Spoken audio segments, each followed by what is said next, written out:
सुप्रभात। कक्षा 9 में विषय हिंदी। आज कृतिका में अध्याय संख्या 2 में भाग 1 मेरे संग की औरतें अपन पढ़ना शुरू करेंगे, जिसमें लेखक परिचय में अपन देखते हैं कि लेखक हिंदी समकालीन कथा की लेखिका मृदुला गर्ग का जन्म 1938 में कोलकाता में हुआ था। अर्थशास्त्र में स्नातकोत्तर की उपाधि प्राप्त करने के पश्चात उन्होंने अध्यापन का कार्य किया और 74 में स्वतंत्र लेखक का कार्य करने लगी और उनके उपन्यास और कहानियों में विविधता और नयापन है और अपने कथा साहित्य में महिला और बच्चों की समस्याओं के विचार उन्होंने अधिक प्रकट किए हैं और कहते हैं कि गर्ग के कथ्य और शिल्प दोनों स्तर पर गद्य लेखन की जो प्रचलित परिपाटी को इन्होंने तोड़ा है, एक नई परिपाटी को सामने रखा है। इनकी कुछ रचनाएं हैं, प्रमुख कृतियाँ हैं हिस्से की धूप, अनित्य, चित्त कोबरा, कंठ गुलाब, संगति, विसंगति। 2 खंड में संपूर्ण कहानियाँ हैं।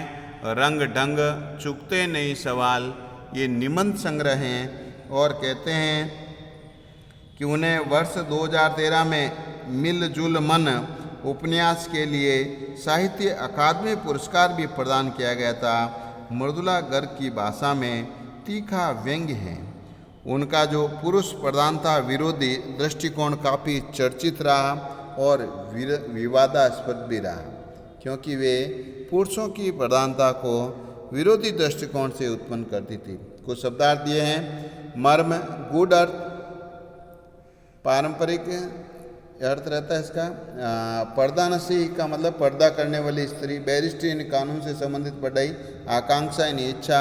मुँह जोर, बहुत बोलने वाली, बोलते हैं। लियाज यानी शर्म। दंग यानी हैरान। आश्चर्यचकित यानी हुजूर। दंग यानी आश्चर्यचकित भी रहेगा। हुजूर दरबार, सभा, फरामदार, आज्ञा, हैरत अंगेज, आश्चर्यजनक, जुनून, पागलपन। पाठ का परिचय देखते हैं। लेखिका मृदुला गर्ग द्वारा रचित यह पाठ एक संस्मरणात्मक गद्य है। इसमें लेखिका ने अपने परिवार की औरतों के व्यक्तित्व व स्वभाव पर प्रकाश डालने का प्रयास किया है। ये पाठ उन महिलाओं पर केंद्रित है जिन महिलाओं ने परंपरागत जीवन तरीके से जीवन यापन करते हुए लीक से हटकर जीवन जिया है। ये पाठ एक संदेश देता है कि परंपरा का निर्वाह करना, लीक से हटकर जीवन यापन करना, दोनों के बीच में कोई विरोधी संबंध नहीं है। यहाँ अपन मूल पाठ में सबसे पहले जो उन्होंने स्त्रियों का चयन किया है, उन लेखिका की स्मृतियों में अब उनकी नानी के बारे में पढ़ना शुरू करेंगे।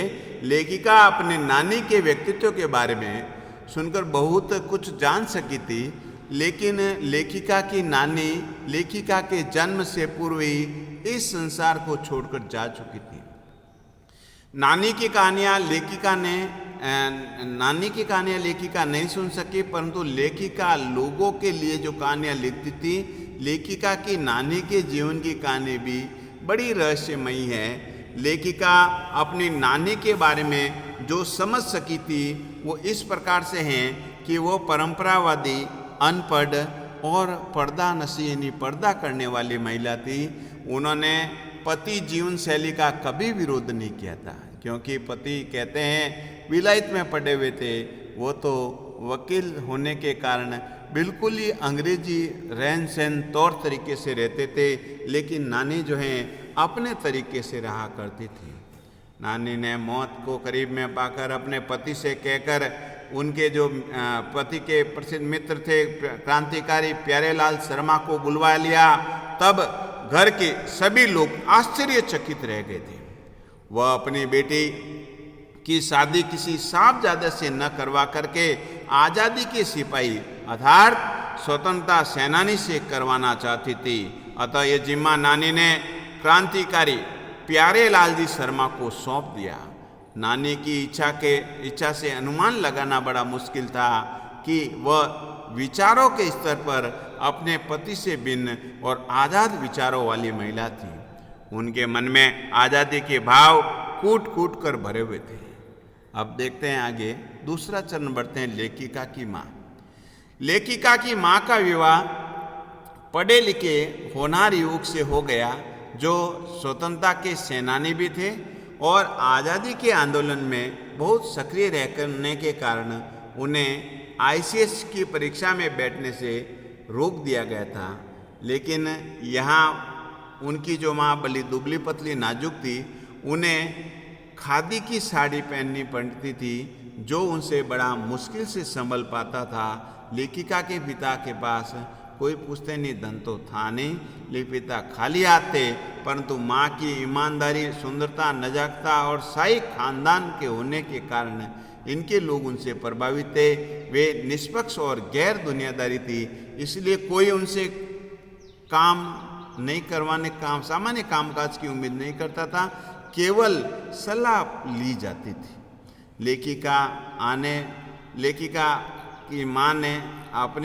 लेखिका ने अपनी माँ को भारतीय माँ जैसा नहीं पाया, क्योंकि वो बच्चों के खान पान में भी अधिक रुचि नहीं लेती थी। वो ध्यान भी नहीं रखती थी बच्चों का खाना पीना कैसे हो रहा है।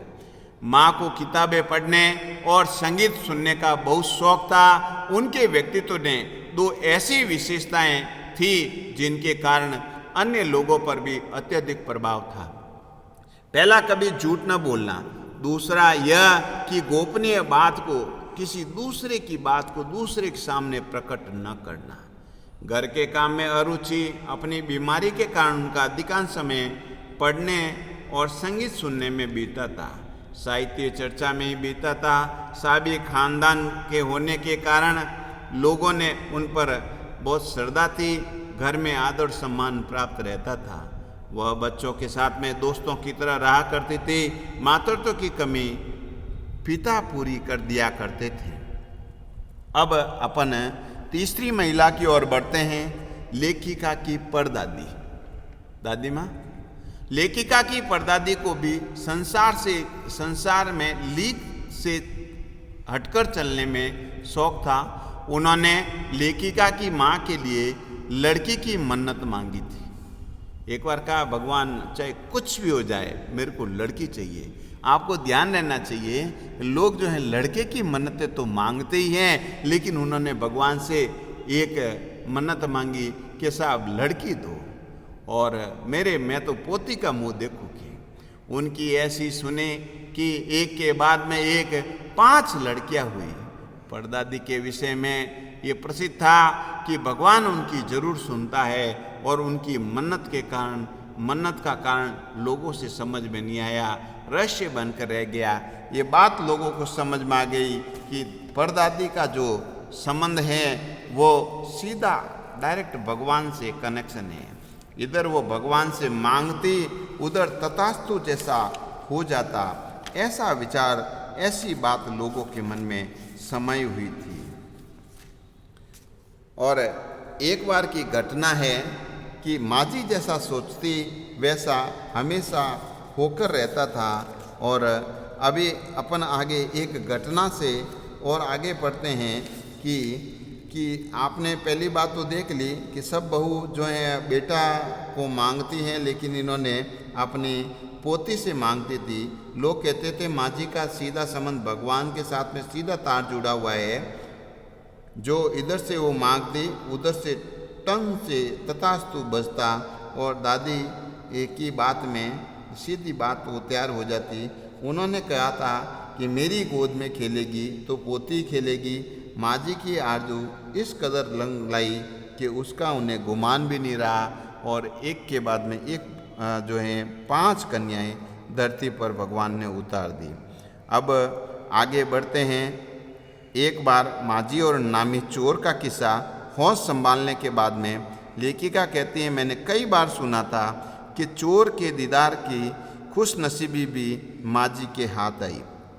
हुआ यूँ, किसी शादी के सिलसिले में वे नुक्कड़ की हवेली के तमाम मर्द बारात में दूसरे गांव गए हुए थे।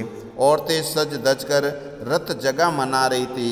नाच गाने ढोलक की थाप के शोर से मैं नामी चोर कब सैन लगाकर हवेली में घुसा किसी को खबर न हुई। पर चोर था बदकिस्मत। जिस कमरे में घुसा उसमें माजी सोई हुई थी। औरतों के शोर से बचने को वे अपना सारा काम छोड़कर दूसरी जगह जाकर सोई थी। चोर बेचारा तमाम जुग्राफिया दिमाग में बिठलाकर उतरा था। उसे क्या पता था कि इतनी बड़ी और बूढ़ी पुरकिन जगह बदल लेगी। खैर बुढ़ापी की नींद ठहरी। चोर के दबे पाँव की आठ से खुली गई। अब चोर से पूछा, कौन? माजी ने इम्तिहान से पूछा। जी मैं। चोर ने युगों से चला आ रहा पारंपरिक असंगत जवाब दिया। पानी पिला? माजी ने कहा। जी मैं। चोर झिझक कर रह गया। तब तक माजी बिस्तर के बराबर से टटोल कर देख चुकी थी कि लोटा खाली था। ऐसा कर, उन्होंने कहा, ये लोटा ले और कुएं से पानी भर ले क्या? पर देख, कपड़ा कसकर बांधे रखियो और तरीके से छानियो। चोर घबरा गया। उसको ये सलाह दे दी गई और अब चोर घबरा जाता है और वह अकबका करे नहीं, घबरा करके पानी भरने चल दिया। वो पानी भरने चलता है, उससे पहले वो माँ से पूछता है, पर जल्दी कर भाई, परेशान क्यों हो रहा है, जल्दी लेकर आ। वह परेशान हो गया था। तभी माँ जी ने कहा, बड़ी प्यास लगी है। पर मैं तो चोर हूँ। मारे घबराहट और धर्म संकट के चोर ने सच कह दिया। माँ जी ने कहा, हुआ करे। माँ जी ने कहा, प्यासे को पानी तो पिला, पर देख मेरा धर्म न बिगाड़ियो। लोहे के लोटे के मुंह से कपड़ा न हटाइयो। हाथ रगड़ कर धो लीजो। पानी कपड़े से छान कर भरियो। आप चोर के हाथ का पानी पी लोगी। कहा ना, रगड़ कर धो लीजो। सब नाच गाने में लगे हैं। तेरे और भगवान के सिवा कौन धरा है यहाँ जो पिलाएगा पानी? भगवान वहीं कहीं उसके बराबर में धरे। यह सुनकर चोर ऐसा बकाया, लोटा उठाकर चल दिया। पूरी एहतियात के साथ पानी भरकर लोटा वापस आया तो पहरेदार ने उसे धर दबोचा कुएं पर देख लिया गया था। तब माजी ने लोटे का पानी खुद पीकर बाकी आधा चोर को पिला दिया और कहा, एक लोटे से पानी पीकर अब हम जो हैं माँ बेटे हुए। अब बेटा चाहे तू चोरी कर चाहे खेती कर। बेटा बेचारा किस लायक रह गया होगा, सो रोमांचक धंधा छोड़कर खेती से लगा। सालों साल लगा रहा। जब मैंने उसे देखा तो बड़ा भला मानुस बूढ़ा लगा। मुझे डरा डरा और हैरान सा वो खेती बाड़ी करने लग गया। अब घर कार्य में प्रश्न देखते हैं अपन, जिसमें लेखिका ने अपनी नानी को कभी नहीं देखा, लेकिन व्यक्ति से प्रभावित क्यों हुई? क्योंकि उनके बारे में बहुत सुना था। अनपढ़, परंपरागत, पर्दानशी महिला थी, विलायती ढंग से जीवन जीने वाले पति से प्रभावित नहीं हुई और आज़ाद विचारों की महिला थी। इसलिए अपनी पुत्री की शादी उन्होंने वर ढूंढने की जिम्मेदारी पति को न सौंप कर प्रसिद्ध क्रांतिकारी उनके दोस्त प्यारेलाल जी को सौंप दी, ताकि स्वतंत्रता सेनानी से अपने बेटी का विवाह हो सके। दूसरा प्रश्न देखते हैं, लेखिका की माँ की विशेषताएं आपको बतानी है। लेखिका की माँ की विशेषताएं, किसी भी एक तो किसी की गोपनीय बात एक दूसरे को नहीं कहती थी और दूसरा वह कभी झूठ नहीं बोलती थी। सबसे बड़ी उनकी विशेषता थी कि वह कभी किसी से झूठ नहीं बोलती थी। धन्यवाद। अपन अगले चरण में दूसरा अध्याय पढ़ेंगे।